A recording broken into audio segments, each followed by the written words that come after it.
Welcome back to Andrew Says. We're in a new studio. We're working on getting it together. Be patient with us. But in the meantime, I've been busy going through all the Michael Cohen emails and the evidence. And let's start with the hard evidence, and we'll get to the verbal claims later.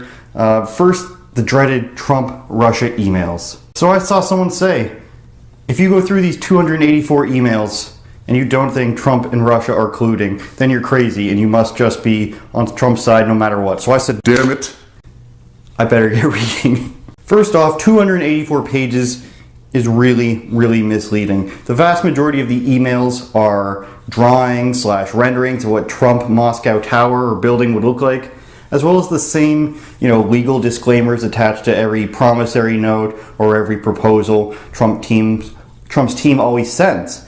Meaning, Cohen sends them a letter that says they are proposing this possible deal, and it has like 3 pages of legal jargon, disclaimers of privacy, trademarks, licensing fees, and stuff like that. So this is on there every single time they send one of these things, and it happens like 20 times. So the rest is Cohen and this guy named Felix Sater emailing back and forth trying to get this deal done. Sater is a Russian-born businessman, and they're really just corresponding, trying to get Trump Tower funded and built. And so they go back and forth, and here's an example of a letter of intent he sends Cohen to try to get Trump to sign over on. Please have Trump sign this. It talks about fixing relations with the countries through business and commerce, and help world peace and make money, he says. So the funny thing is a lot of this reads like a guy who's trying to get a girl to date him, and she's not really that interested and he can't get the hint. So Sater's trying to get Cohen to get Trump, or anybody really, just Cohen, to come and meet with these bankers who would potentially fund the Trump Moscow Tower. Now here's what I think is the juiciest email of the whole 284 pages. They talk about a news clip here where Obama says, how can the Republicans negotiate with Putin or the Chinese when they can't stare down the CNBC debate moderator? So then in the rest he talks about getting Ivanka to sit in Putin's chair to convince her, how cool it would be to get Trump elected for these 3 reasons. 1, because it would be really cool. 2, because he would be a great president. And 3, to get the, quote, nasty gangster press to kiss his ass.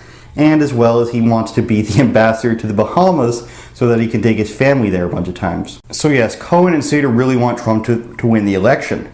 But it's pretty clear that they think that doing this business deal is what's going to make them look really good and get Trump elected. The only time they get specific about the actual election is saying US and Russia should have better relations, and what better way to show everybody that they're getting along than to have business deals together. And they really think that if Putin praises Trump enough, if Putin talks good about Trump in press conferences and Trump reciprocates, then everyone's going to be like, hey, Trump's getting along with Russia really well, one of our biggest enemies, so why not make him president? He knows what he's doing, he knows how to get along with people. And clearly, as we all possibly know at this point, that Trump getting along with Putin is not what got him elected, and that's not how the media made it look at all. So eventually what happens is Cohen gets upset at Sater for setting him up with bankers that he doesn't see as big time enough. He calls them like only the 4th biggest bank or something, like a small time bank, and he needs the number 1 bank and everything, and he's really close to calling it off until Sater actually gets him a meeting with the person Cohen wants,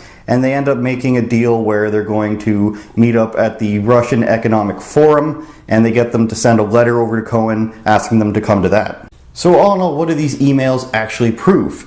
And the answer is nothing, because there's no actual additional evidence suggesting that they collude with Russia. All it has is them saying, wouldn't it be great if we got Trump elected and we were able to get this tower built, and everything falls into place after that, and Putin talks good about Trump and therefore everyone's going to like it. So this obviously didn't happen in the media. Putin and Trump talking good about each other actually flipped around the other way, and they tried to make them look really bad for that. But now we can get to the hard evidence that Michael Cohen brought to Congress with him. Sad attempt number 1. The financial statements that he brought, Cohen claims that Trump would inflate and deflate his net worth depending on the situation to make himself seem richer or poorer, whichever suited him best at the time.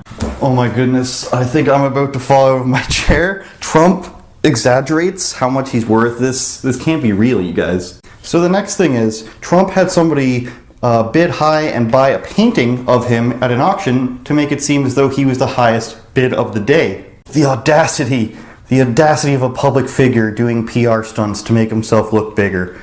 It's still pretty funny though, because Trump did make a tweet bragging about how he was the highest bid of the day. And according to the documents, he ended up keeping the painting for himself. Now, the next form of evidence was a bank statement and checks that Cohen states are payments, reimbursements for the money they paid to Stormy Daniels to keep her quiet, or, well, they use the term hush money. In reality, it's payment for a legal contract and non-disclosure agreement.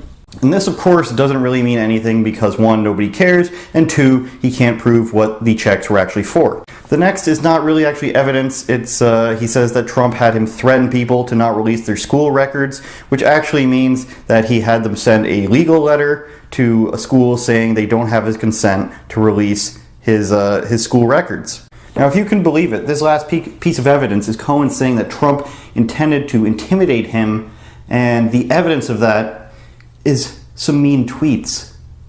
So the link is in the description from the Washington Post of all this so-called evidence that they brought to Congress. If you want to check it out themselves, I'm not over-exaggerating. I skipped a little bit of information because it is just these checks, these letters, and some tweets. And even I'm disappointed, I'm disappointed at how bad this was. Now let's remember Cohen used to speak very highly of Trump. He used to say that he was super honest, and then also that he recorded everything. So it's kind of weird that he now says that Trump said racist things, anti-immigrant things, and all these terrible things, but Michael Cohen doesn't actually have any recordings of it.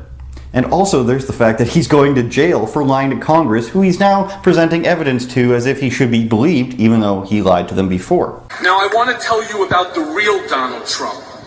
The man who I have been fortunate enough to work for and to stand by shoulder to shoulder for a decade. The words the media should be using to describe Mr. Trump are generous, compassionate, principled, empathetic, kind, humble, honest, and genuine.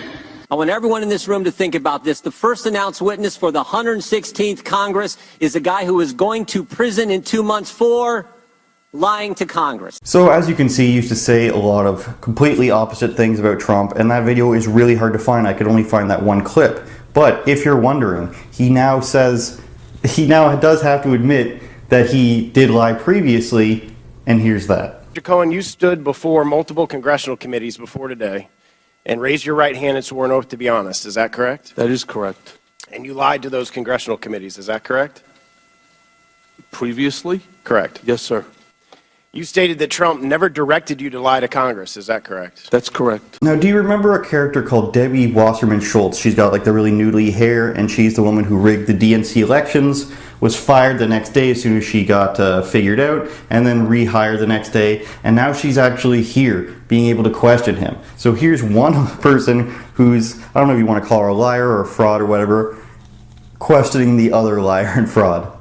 Based on what you know, would Mr. Trump, or did he, lie about colluding and coordinating with the Russians at any point during the campaign?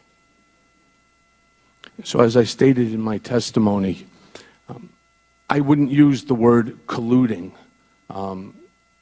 Was there something odd about the back and forth praise with President Putin? Yes, but I'm not really sure that I can answer that question in terms of collusion. And here's one more clip for you, just to top everything off. I think this perfectly summarizes how far we've come. Is there a love child? There is not, to the best of my knowledge. So you would. Do you have any knowledge of President Trump abusing any controlled substances? I'm not aware of that, no. Do you have any knowledge of President Trump arranging any health care procedures for any women not in his family? I'm not aware of that, no. So this is what we've been reduced to, everybody. This is where Congress now is asking questions. I mean, imagine the guy actually, or the girl who wrote these questions says, we're going to get him on this one. Ask him if the president has illegitimate kids. Ask him if he's a drug addict, and ask him if he's paid for abortions. Literally just anything. Why didn't you ask him if he's ever eaten a human heart or something like that? So share your thoughts with me in the comments. Don't forget to like, share, and subscribe. And I wouldn't lie to you. Except for maybe this once. Except for if my name is Michael Cohen.